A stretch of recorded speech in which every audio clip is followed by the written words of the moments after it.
The VAC label, Kamenia, investigated the group, discovering that they gifted art pieces to select disputative congressmen. VAC's commissioned artists seemed to disappear afterward. Determined to expose the group's link to corrupt politics, Kamenia accepted VAC's commission. The following week, Kamenia painted a giant mural on a cemetery's columbarium displaying the VAC label logo as a serious grim reaper harvesting the fields of Chilean families. She wore a theatrical dress as she painted, on which she had stitched a poem about political revolution. The piece sparked a radical debate about corruption. The controversy painted a target on Kamenia's back. After receiving anonymous death threats, she took refuge in her father's house, bringing along her closest friends for safety.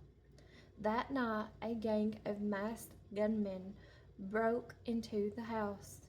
They swiftly subdued Kamenia and her friends, threw them in a van, and drove off.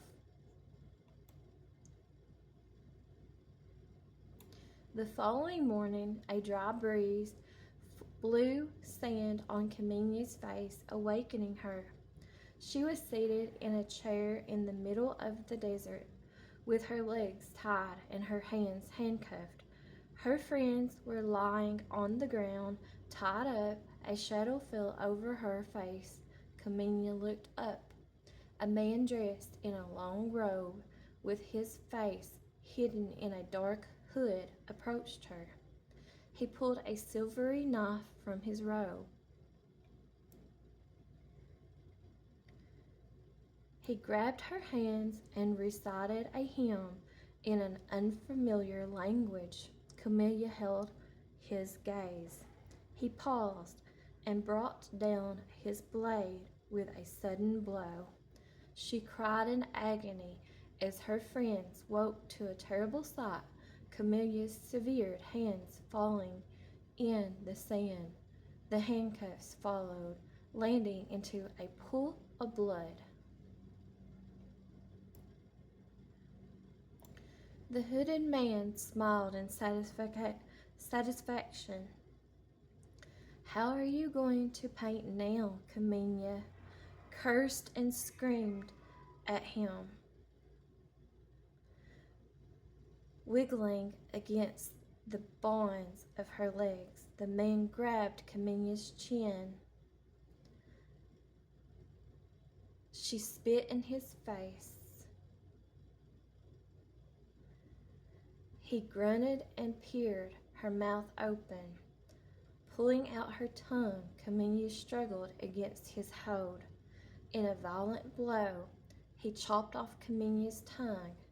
She howled in anguish. The man wiped his blade on his robe, leaving a trail of blood. "How are you going to recite poems now?" Sorrow swelled in Kamenia's chest, sharper than pain. Overwhelmed by uncontrollable rage, grief, and loss, overcome her senses. She had lost her little brother, and she had lost the only way to cope with such pain. Kamenia screamed like on the day her brother died. Raucous calls echoed through the wasteland.